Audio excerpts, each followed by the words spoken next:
बोलो सद्गुरु भगवान की जय। विश्वरूप परमात्मा की जय। सर्वथा पाणिपादं तत्सर्वतो अक्षिसरोमुखं सर्वथा श्रीमद्लोके सर्वम् आवृत्य तिष्ठति तस्मै लोकात्मने नमः। ओम पार्थाय प्रतिबोधतां भगवता नारायण स्वयं व्यासेन गृहीतां पुराण मुनिना मध्ये महाभारतम् अद्वैतम् अद्वर्षिणी भगवती अष्टादश अध्यायिनी होमेरानिजिष्टमात् भगवती गीते भवदेशिणी सर्वमंगलकारिणी सर्वसंशय निवारिणी सर्वार्थप्रदायिनी बसो मम हृदय अज्ञानतिमिरान्धस्य ज्ञानाञ्जनशलाकया चक्षुरुन्मीलितं येन तस्मै श्री सद्गुरुवे नमः। आत्मस्वरूप गीता प्रेमियों, आज हम गीता ज्ञान की सानिध्य करते हैं। गीता जी के अध्याय 4 ज्ञान कर्म संन्यास योग के कुछ श्लोकों से। जिन धन्यवादी पुरुषों ने गीता का अध्ययन किया है, श्रद्धा और विश्वास से इस ज्ञान को आत्मसात किया है, उन्होंने यह भी जाना होगा कि यह विश्व ही विश्वरूप परमात्मा है। अपने वर्ण कर्म से इसकी अनन्य भाव से सेवा करना ही हमारा परम धर्म है, परम कर्तव्य है। आप यह भी जानते हैं कि धृतराष्ट्र के सेवक दूत, जिसका नाम संजय था, उसने महाभारत युद्ध के रण प्रांगण में भगवान और अर्जुन की सानिध्य पाई थी, गीता ज्ञान का श्रवण किया था। उसने इस ज्ञान के महत्व को अध्याय 18 मोक्ष संन्यास योग के अंतिम श्लोक 78 में मैं अपनी वाणी दी। संजय ने क्या अनुभव किया? श्लोक कहता है, यत्र योगेश्वरो कृष्ण यत्र पार धनुर्धरा तत्र श्री विजय भूति ध्रुवो नीति मति मम। जहाँ भगवान कृष्ण है, जहाँ अर्जुन है, या जहाँ सद्गुरु रूप में भगवान कृष्ण है और सत शिष्य रूप में अर्जुन है, तत्वज्ञान के रूप में श्री कृष्ण है, तो तत्वज्ञान पुरुषार्थ के रूप में अर्जुन का संयोग है, या दोनों की वाणी का संयोग रूप स्वरूप गीता है। वहाँ पर क्या होगा? वहाँ पर श्री विजय भूति द्रवो नीति 4 फल हमारी झोली में सहजी आ जाएंगे। श्री यानी पावन आचरण। पावन आचरण कहते हैं तन की शुद्धि, मन की शुद्धि, धन की शुद्धि, व्यवहार की शुद्धि। ये सब सीखने को हमें गीता ज्ञान से मिलती है। विजय हमारी 2 तरह के हमारे शत्रु होते हैं, उन पर विजय प्राप्त करनी पड़ती है। एक बाहरी शत्रु रहते हैं जो दिखते हैं, और एक तरह के भीतरी शत्रु होते हैं जो दिखते नहीं हैं मगर प्रभाव बहुत करते हैं। सभी जानते हैं 6 शत्रु, काम क्रोध लोभ मोह मान मत्सर। इन सबों से बोध सहित किस तरह बचा जाए, इसकी जानकारी, इसकी समझ हमें गीता ज्ञान से पर्याप्त मिल जाती है। भूति यानी शक्ति, प्रभाव, ऐश्वर्य, ये पाना है तो गीता की शरण ग्रहण करिए। और सबसे बड़ी बात यह है कि धर्म नीतियाँ, पक्की अटल नीतियाँ, जो कहा सो करना है, चाहे कुछ हो जाए, प्राण जाए पर वचन न जाए। इस तरह के अटलता का हमें संकेत मिलता है इस श्लोक से।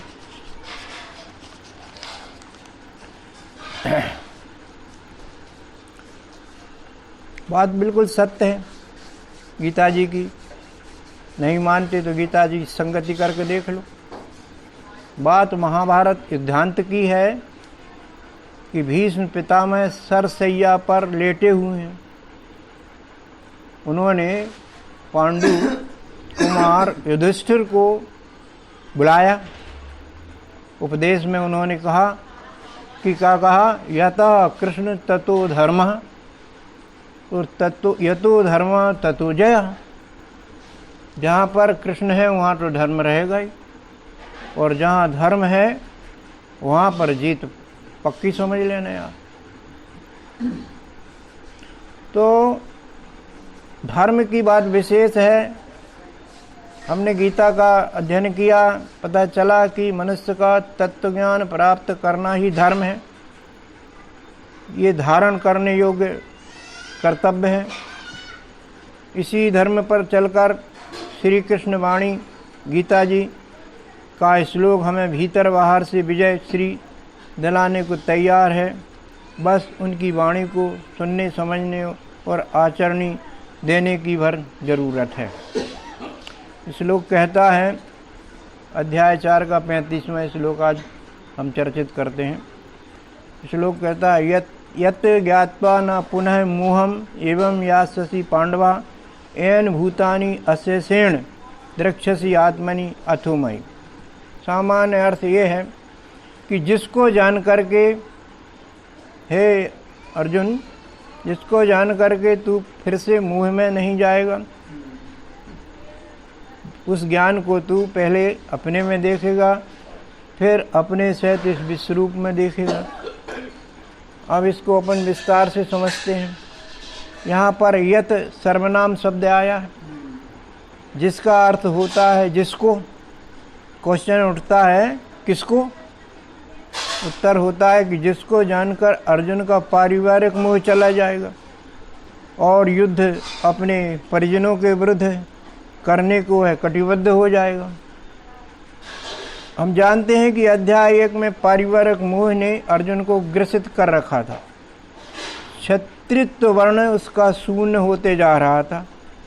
उसका धर्म संस्थापन के मार्ग पर पहले कदम पर ही बड़ी भारी समस्या पैदा हो गई भगवान कृष्ण को। तभी उन्होंने गीता का आत्मज्ञान का उपदेश अर्जुन को दिया, वर्ण आरूढ़ी कराई, धर्म संस्थापन का कार्य पूर्ण हुआ। तो वो कहने लगा 18वें अध्याय के 73 श्लोक में, क्या कहने लगा? नष्टो मोहा स्मृति लब्ध्वा त्वत्प्रसादात् मया अच्युत स्थितो अस्मि गत संदेहा करस्य वचनम तब। आपके उपदेश से, आपकी कृपा से मैं जो मोह ग्रसित था, मेरा पारिवारिक लगाव बढ़ रहा था, आपके उपदेश ने इसको तिरोहित कर दिया। अब मुझे स्मृति हो गई अपने वर्ण की। वर्ण लांघना बड़ा भयानक परिणाम देता है। भगवान ने वर्ण आरूढ़ी कराई उनको, तो वो कहने लगा कि अब मैं आपका कहाँ मानूंगा, मैं अब बड़ा स्थिर हो गया अपने उससे। छंदोग्य उपनिषद कहता है कि तरति शोकम आत्मवित्, अर्थात आत्मवेत्ता शोक मोह से तर जाता है। तो भगवान ने अध्याय 2 में, अध्याय 7 में, अध्याय 11 में, 15 में यत्र तत्र भगवान ने आत्मज्ञान का उपदेश दिया था अर्जुन को। तो जिस ज्ञान के द्वारा भगवान ने अर्जुन को उपदिष्ट किया था, उसे तैयार किया था, वह आत्मज्ञान ही है, वह तत्वज्ञान ही है, वह परमात्म दर्शन की युक्ति ही है, जिसे 11वें अध्याय में व्यास जी ने विश्वरूप दर्शन की संज्ञा दी। 7 अध्याय के दूसरे श्लोक में भगवान अर्जुन से कहते हैं, क्या कहते हैं? ज्ञानम ते हम साविज्ञानम इदम वक्ष्यामि अशेषतः यत् ज्ञात्वा न ईभूया अन्यत् ज्ञातव्यम अवशिष्ट। मैं तुझे वह आत्मज्ञान देता हूँ जिसको जान करके तुझे फिर कुछ भी जानना शेष नहीं रह जाता। हमारी भी ये स्थिति है। जब तक आत्मज्ञान नहीं होता तब तक हम संसार के विभिन्न जानकारियों में फंसे रहते हैं, रचे रहते हैं। आत्मज्ञान तरफ हम जाते ही नहीं हैं, सद्गुरु सानिध्य करते ही नहीं हैं। परिणामतः हम दुख सुख के जंजाल में उलझते रहते हैं। इस प्रकार से क्वेश्चन उठता है कि वह तत्व ज्ञान कौन सा ज्ञान है, यह किसका ज्ञान है, क्या है ये? तो उत्तर होता है कि तत्व ज्ञान क्या है? उत्तर है तत्व एक विश्वरूप पारब्रह्म परमेश्वर ही है। एक विज्ञान की भाषा में तत्व यौगिक मिश्रण अपन पढ़े हैं, साइंस के विद्यार्थी जान। तत्व माने एक ही प्रकार का पदार्थ, नाट द्वितीय, दूसरा नहीं। उसके बारे में सामवेद के छंदोपनिषद में कहा गया है, क्या कहा गया है कि वह एकम एव अद्वितीय वस्तु, वह एक ही है, दूसरा नहीं, दो नहीं। फिर दूसरा वाक्य है एको हम बहुश्याम, वह बहुल होना चाहता है, क्योंकि तीसरा वाक्य क्या कहता है, सहा एकाकी न रमते, स्वभावतः वो अकेला नहीं रहना चाहता है। हम भी उसी के बच्चे हैं, क्या हम अकेला रहना चाहेंगे? नहीं। क्या ये वृक्ष अकेले रहते हैं? जहाँ देखो वहाँ समूह के रूप में मिलेंगे। ये जीव जंतु चींटियाँ विटियाँ ये घूमती रहती हैं, ये समूह में रहते हैं। पशु देखिए, पक्षी देखिए, किसी को भी देखिए, समूह में रहने के लिए वो एक से बहुल होते हैं। और बहुल होने की स्वयंभू व्यवस्था जब परमात्मा में आई थी तो हम में क्यों नहीं रहेगी? बहुल होते हैं, मजा लेते हैं संसार का।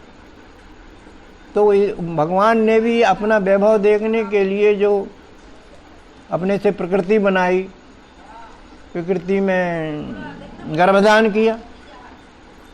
श्लोक कहता है 14 का 3, मम योनि महत ब्रह्म तस्मिन् गर्भम ददाम्यम संभवा सर्वभूतानि ततो असि भारत। भारत को समझाए कि ये जो दिख रहा है प्रकृति का हिसाब किताब, ये प्रकृति मेरी पत्नी है। खास बात यह है कि मुझसे ही उत्पन्न है, क्योंकि मैं तो एक, तो अनेक होने के लिए मैंने प्रकृति को उत्पन्न किया और उसमें अपना ही गर्भधान किया। तो क्या क्या पैदा होगा? पिता जब माँ के सानिध्य से बच्चे पैदा करता है तो बच्चे भी पिता ही रहते हैं ना। जैसे खेत में बीज डालें अपन, जो बीज डाला वही बीज तो उगता है, और एक नहीं बहुल होके उगता है। तो ये प्रकृति का पक्का नियम है। परमात्मा भी अपना वैभव देखने के लिए सबसे पहले उद्भिज खानी में आता है। उत्क्रांत होते होते उद्भिज से स्वेदज में, स्वेदज से अंडज में, और अंडज से पिंडज में जाता है। पिंडज के बाद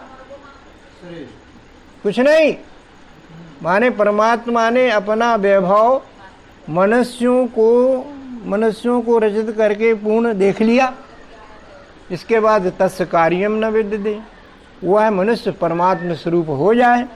वो कब हो जाए, ये चक्र पूरा कब हो जाए, इसके लिए भगवान ने हमें बुद्धि दे दी है, इंद्रिय मन सजी सजाई दुकान दे दी है। अब इसका उपयोग करके ब्रह्मलब्धि प्राप्त करके मेरे ही स्वरूप मेरे में ही मिल जाओ। जितनी देर लग जाए ये नहीं कह सकते हम। तो बंधुओं, परमात्मा को, प्रकृति को और सभी योनियों के जीव जंतुओं को, जिसमें हम भी आते हैं, इन सभी के असली स्वरूपों को जानने की युक्ति का नाम ही तत्व ज्ञान है। इस तत्व ज्ञान को जानकर हम अपने असली माता पिता अर्थात परमेश्वर प्रकृति का पूर्ण दर्शन कर लेते हैं। प्रश्न उठता है कि परमेश्वर दर्शन क्यों अनिवार्य है, क्यों करें, क्या आवश्यकता है इसकी? तो नवम बुद्ध अवतार ने बहुत अच्छे बिंदु दिए हैं जिसमें परमात्मा दर्शन आवश्यक है। इस प्रश्न का उत्तर मिलता है। तो हम देखते हैं पहली बात क्या कहते हैं। वो कहते हैं परमार्थ दर्शन पश्चात साधक को अद्वैत अवस्था प्राप्त होती है, तो द्वैत भाव पूर्णतः समाप्त हो जाता है, जिससे पाप कहलाने वाले कर्म ही नहीं हो पाते हैं। फिर प्रश्न उठता है कि गुरुजी द्वैत और अद्वैत है क्या? गुरुजी बोलते हैं, बेटा द्वैत माने दोहरा व्यवहार, भेदभाव का व्यवहार, और अद्वैत माने इसका उल्टा समझ। उल्टा क्या? अपनापन का व्यवहार, आत्मीय व्यवहार। सोचने की बात है, अपन अपन से कभी दूसरा व्यवहार करते हैं क्या? उत्तर मिलेगा नहीं करते हैं। इस शरीर रचना में भी आप अद्वैत व्यवहार ही देखेंगे। शरीर के सारे अंग, आँख, नाक, कान, हाथ, पैर, कर्मेंद्रिय, ज्ञानेंद्रिय तमाम जो हैं ये अद्वैत भाव से, माने एकनिष्ठ भाव से एक होकर के इस शरीर का ही भला करते हैं। आपस में कभी संघर्ष नहीं करते हैं। संघर्ष जहाँ होता है वहाँ द्वैत की स्थिति आती है। इसमें कहीं संघर्ष का स्थान ही नहीं है। कितने अच्छे अपने अपने वर्ण धर्म के अनुसार काम करते हैं। सभी ब्राह्मण वर्ण का कहना मानते हैं। वहाँ से आदेश रिले होता है, तमाम प्रकार के अंग अपना अपना काम शुरू कर देते हैं। बिना आदेश के नहीं करते काम। इतना बढ़िया डिसिप्लिन होता है अद्वैत अवस्था में। जिस परिवार में अद्वैत भाव है सब सदस्यों के बीच में, वो परिवार 100% सुखी है। और जहाँ द्वैत भाव आपस में टकराएंगे, बच्चों के, पिता के, माता के वगैरह लोगों के, वो परिवार बर्बाद समझ लेना। यदि हम गीता ज्ञान की पाठक हैं तो अद्वैत भाव का अभ्यास करें। दैनिक छोटे छोटे कार्यों से आत्म भाव का प्रयोग करके देखें, फिर क्या मजा आता। गीता के सही शिष्य हो जाएंगे। तो अद्वैत व्यवहार से सभी में प्रसन्नता होती है, शांति के दर्शन होते हैं, और द्वैत भाव में खिन्नता ही खिन्नता भरी रहती है। ये द्वैत व्यवहार जो है वर्जित है, क्योंकि इस व्यवहार में अशांति, भय, क्रोध आदि उत्पन्न होते रहते हैं। अब मायानंदी चेतन बताते हैं दूसरा कारण, सुनिए आप, परमात्मा दर्शन के लाभ का। वो कहते हैं कि हमें आत्महनन से छुटकारा मिल जाता है। आत्महनन माने जन्म मरण का क्रम समाप्त हो जाता है, वह आत्महनन है। आत्महनन से बचने के लिए तुलसीदास जी हमें समझाए देते हैं, एक दोहे के रूप में समझाते हो। राम के प्रजा के उपदेशों में ये बात मिलती है। कहते हैं, जो न तरे भव सागर नर समाज यस पाए, सो कृत निंदक मंत मति आत्महनन गति जाए। वाह, क्या बात। संसार सागर से तरना और डूबना। डूबना माने वहीं ऊपर नीचे जन्म मरण लगा रहे।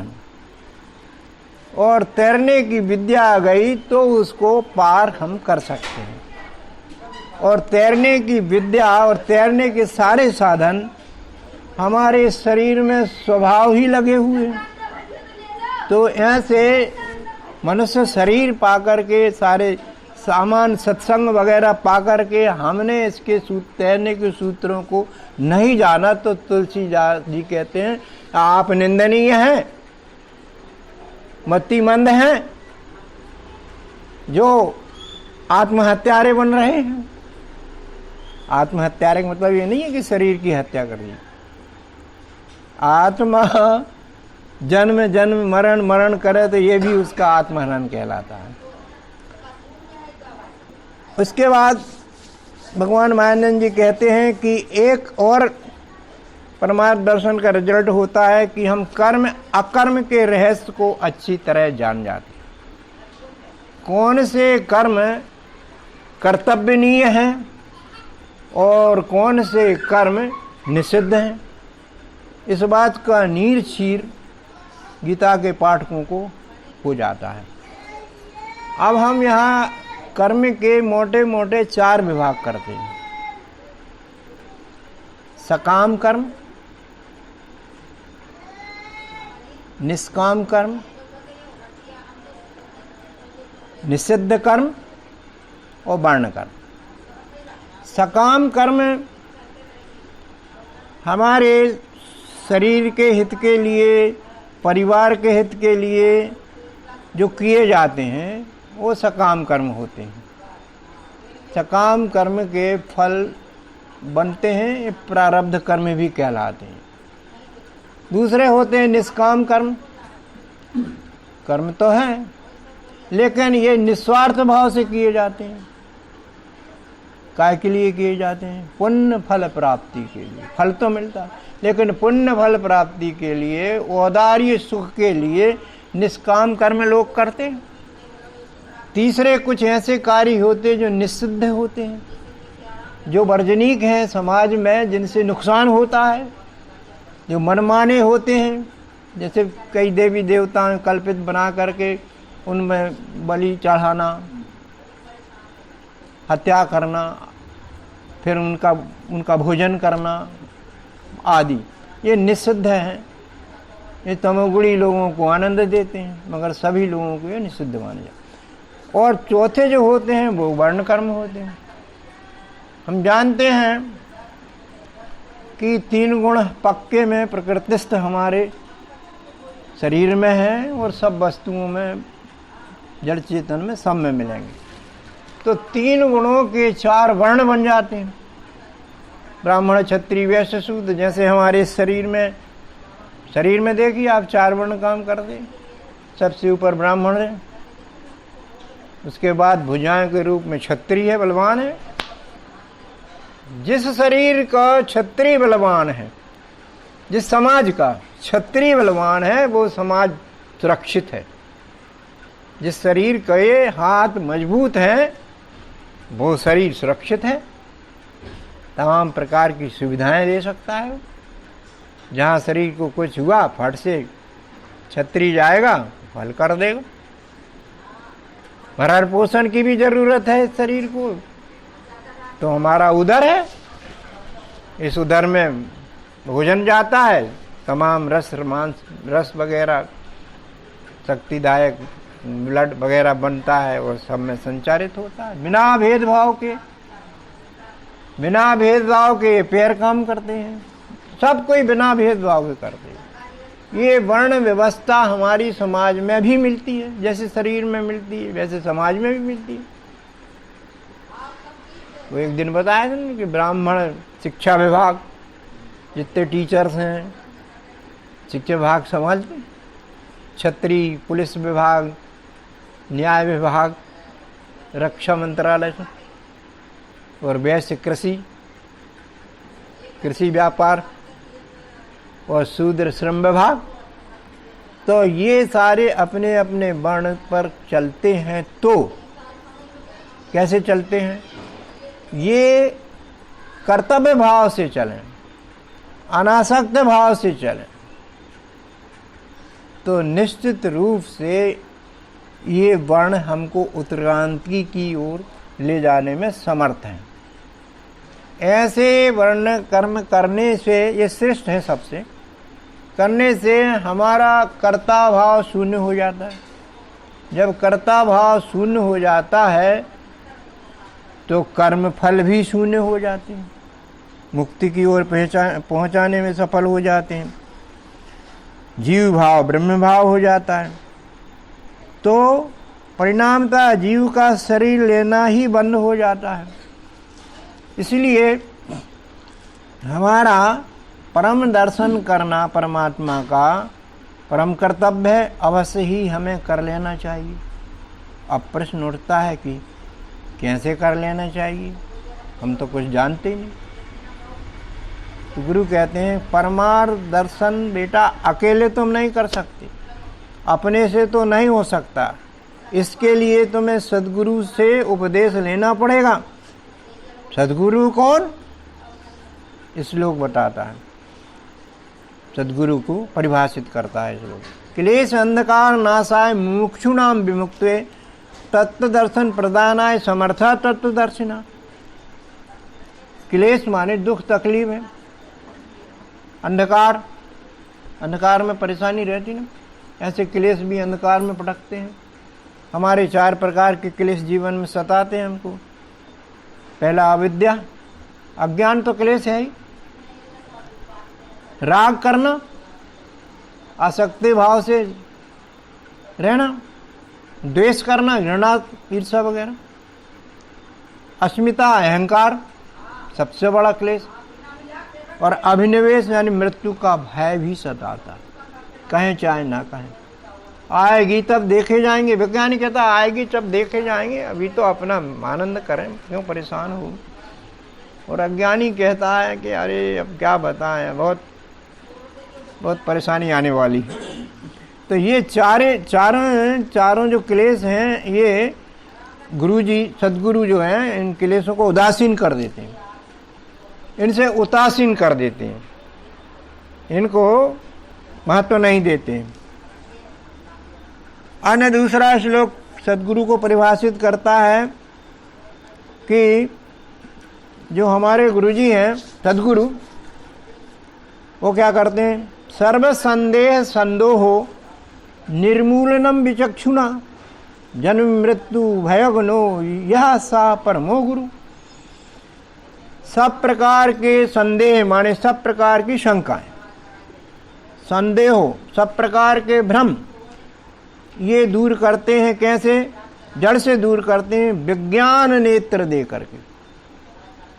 विज्ञान नेत्र माने दिव्य चक्षु नेत्र कहलाते हैं, ज्ञान के नेत्र हो। गीता के पाठक इस शब्द को जानते हैं। और सद्गुरु क्या करते हैं, जन्म मृत्यु का भय ही छुड़ा देते हैं। ये कैसे छूटता है भय? ये तो शरीर का जन्म होता है और शरीर की मृत्यु होती। जब शरीर भाव ही चला गया तो इनका हमको काहे को भय रहेगा। जब हमारा आत्म भाव आ गया कि मैं आत्मा हूँ जो अमर है, मैं शरीर को जान रहा हूँ, है ना ये व्यवस्था। हम अपने शरीर की अवस्थाओं को जान रहे हैं। जब से होश संभाला है बचपन को भी जान रहे हैं, कैसे थे, कहाँ थे। जवानी को जाना, प्रौढ़ावस्था को जाना, वृद्धावस्था को जान रहे हैं सत्संगी भाई। सारी अवस्थाओं को जो देख रहा है वो है हम। अरे हम तो अनस्वर हैं, इसलिए कि हम तो जैसे के तैसे हैं, मगर हमारा शरीर में बहुत चेंजिंग हुआ है, ये हमारा साथ नहीं देने वाला। तो ये सारा भय छुड़ाते हैं हमारे सद्गुरु। सज्जनों, सभी जानते हैं कि गीता का सुपात्र अर्जुन को महाभारत युद्ध पूर्व बड़ा आत्मविश्वास था, ओवर कॉन्फिडेंस था उसको। क्या था कि मेरे साथ भगवान कृष्ण हैं तो मेरी जीत बिल्कुल अवश्यंभावी ही है। परंतु एक बात है गड़बड़। क्या है? युद्ध से मेरे परिजन, गुरुजन, मित्रजन जो दूसरी पार्टी में युद्धस्थ खड़े हैं अवश्य ही मारे जाएंगे, पक्का। तो मुझे क्या मिलेगा इस युद्ध से? राज्य सुखभोग मिलेगा, वो भी अपनों को खो करके मिलेगा। तो ये कहाँ की बुद्धिमानी है? व्यास जी लिखते हैं, संजय धृतराष्ट्र से कहता है दूसरे अध्याय के 9वें श्लोक में, एवं उक्त्वा हृषिकेशं गुडाकेशा परम तप नायु तस्येति गोविंदम उक्त्वा तुष्णी बभूवा। हे राजन, संजय कहता है धृतराष्ट्र से, हे राजन, अर्जुन भगवान से कहता है मैं अब युद्ध नहीं करूंगा। इस तरह से कह करके चुप हो जाता है। साथियों, चुप होना भी एक अकर्तव्यशीलता का परिचायक है। फिर कुछ बोलने वाला नहीं, मन कुछ करने वाला नहीं है। पहले अध्याय में आपने अर्जुन की दशा देख ही ली। समस्त अपने बंधु बांधवों को देख करके, दोनों पक्षों में देख करके चिंतित हो गया कि अरे बाप रे, मैं कितना अनिष्ट करने जा रहा हूं। हालत खराब हो गई, मानसिक बीमारी, शारीरिक बीमारी दोनों हो गई एक साथ। गांडीवम संसृते हस्तात, गांडीव ही गिर रहा है। भ्रमती चा मे मना न च शक्नोमि अवस्थातम, मैं खड़ा भी नहीं हो पा रहा। प्रभु, ये भयंकर नरसंहार मेरे से नहीं होगा। तो इस तरह से उसके मोह ने उसको बीमार बना दिया। आज हम भी मोह के चक्कर में रहते हैं घनिष्ठ रूप से, तो हमारे राष्ट्रीय हितैषी कर्तव्यों को बलिदान करके रहते हैं। मोह इतना खराब रहता है। तो मोह का मतलब मेरापन, ममता का भाव, एक अनासक्ति का भाव। तुलसीदास जी ने इसको परिभाषित किया है, मोह सदा व्याधन करे मूला, ताते उपजे पुनि भवे सूला। जिनके साथ हमारा व्यवहार गड़बड़ या अच्छा हुआ है, लेन देन हुआ है, तो चुकाने के लिए वही जन्म लेना पड़ेगा पिंड को, उसी का तकाजा करना। अमेरिका में जन्म नहीं लेने वाली आत्मा, लेगी अपने आसपास जिनसे हमारा लेन देन हुआ है, चुक नहीं पाया है, तो चुकाने के लिए जन्म तो लेना ही पड़ेगा। ये मोह का कमाल देखिए आप। चाणक्य वाणी में आया है कि नास्ति मोह समम व्याधि, इससे बढ़ के कोई व्याधि है ही नहीं। परंतु कहते हैं चाणक्य जी, नास्ति ज्ञानात् परम सुखम। एक दुख प्राप्त करा देता है तो एक सुख प्राप्त करा देता है। ज्ञान से बढ़कर के कोई सुख नहीं। अज्ञान में तो दुख ही दुख है। अंधकार देखिए आप, बड़ा अच्छा उदाहरण है। अंधेरे में क्या कोई आंख से देखता है? अंधेरे जो लाइट गोल हो जाती है तो आंख ही बंद करे रहती है, लाइट आई तो खुल जाती है। तो अंधकार में कुछ नहीं दिखता, और कोई चीज़ पड़ी हो, खराब दिख रही हो, धुंधली धुंधली, तो बड़े परेशान रहते हैं। क्या होना चाहिए, क्या होना चाहिए, परेशान रहते हैं। जब टार्च मारी तो आत्मा शांति आ गई, प्रसन्नता आ गई। ये ज्ञान हो गया। मतलब ज्ञान किसने दिया? टार्च ने दिया। जलाए किसने? सदगुरु ने जलाई टार्च। ब्रह्म ज्ञान दिया, अज्ञान दूर हो गया।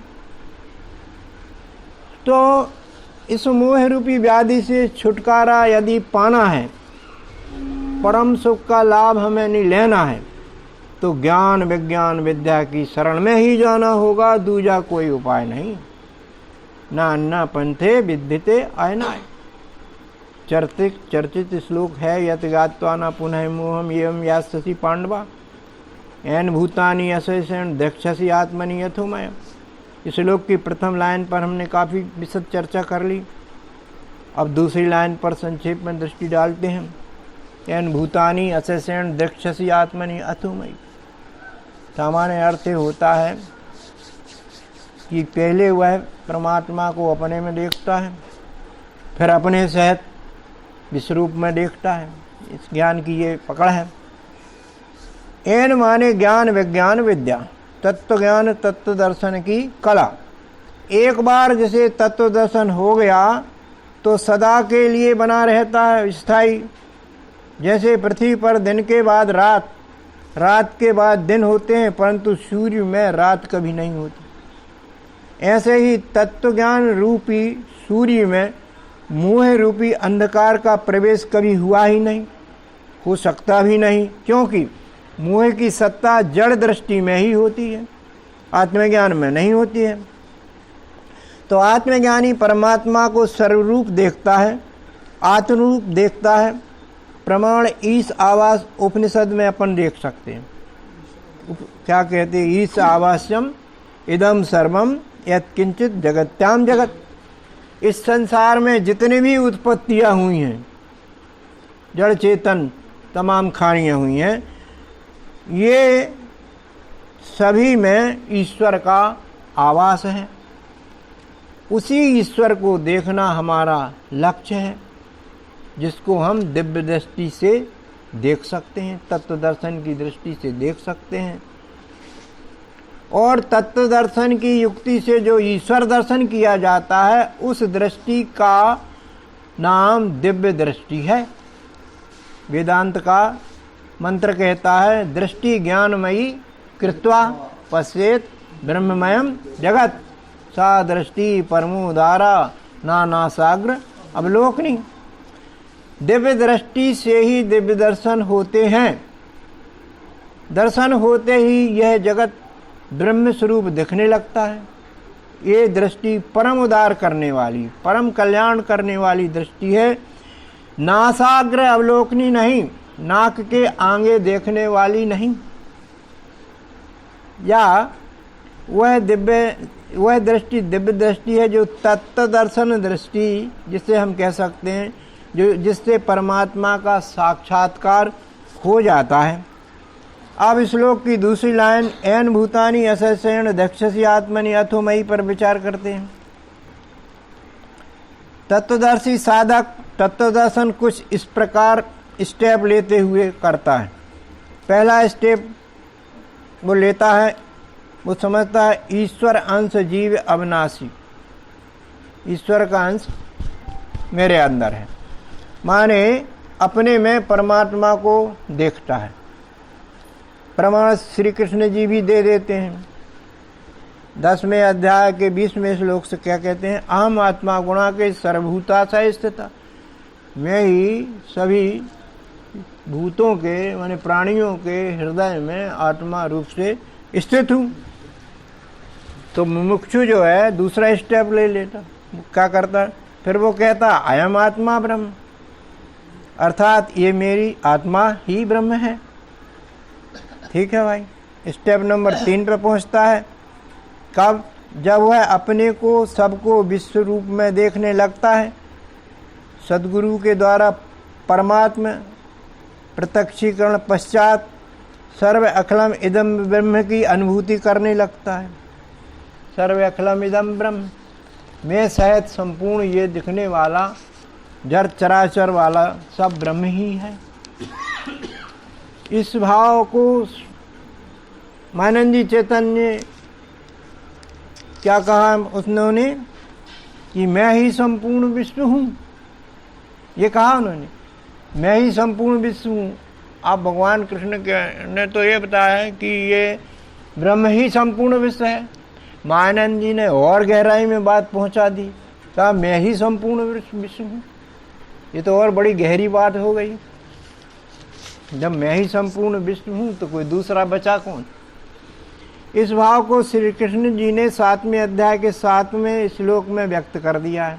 क्या कहा है, मत्तः परतरम नान्यत् यत्किंचित् अस्ति धनंजय मयि सर्वम् इदं प्रोतं सूत्रे मणिगणाय। मेरे अतिरिक्त अर्जुन इस विश्व में कुछ भी नहीं है। मैं सूत्र और मणि की माला जैसा हूँ, कहने मणि भी सूत के और धागा भी सूत का। अब यहाँ देखिए आप, माला का धागा भी मैं और मन के भी मैं और दोनों भी मैं। क्षर भी मेरा स्वरूप है, अक्षर भी मेरा स्वरूप, और दोनों का मेल पुरुषोत्तम माने माला मैं ही हूँ परमात्मा, अर्थात सब मेरा ही मेरा रूप है। यह भाव आत्मसात करने पर व्यक्ति का अपना निज अस्तित्व खत्म ही हो जाता है, वह सर्वरूप विश्वरूप हो जाता है। इस बात को भगवान के नवम बुद्ध अवतार मानंदी चैतन्य ने बताया कि विश्वरूप पश्चात साधक की मुक्षु की क्या स्थिति होती है। उन्होंने अपनी रचना सर्वांग योग जो अनुष्टुप छंद में की गई है उसमें बताई है। क्या कही है बंधुओं, सुनिए आप। बुद्धि में ये बैठे मैं ही संपूर्ण विश्व हूँ की अकम्प धारणा बैठे गया द्वैत समाधि सो। समाधि की अवस्था ये अखंड रहने लगे, अनन्यता मिली उसको, वेदों का सार भी मिला। इस पद्य रचना का सार कहता है कि परमात्म दर्शन बुद्धि का विषय है और जगत दर्शन मन का विषय है। बुद्धि एक परब्रह्म परमेश्वर जो अक्षर रूप है उसका ज्ञान कराती है और मन विविध दिखने वाले बदलने वाले जगत के दर्शन कराता है। अपनी इंद्रियों की सहायता से करता है ये काम। तो परमात्म दर्शन बुद्धि ग्राम अतीन्द्रिय हुआ, इंद्रियों से नहीं किया जा सकता, उसको बुद्धि चाहिए।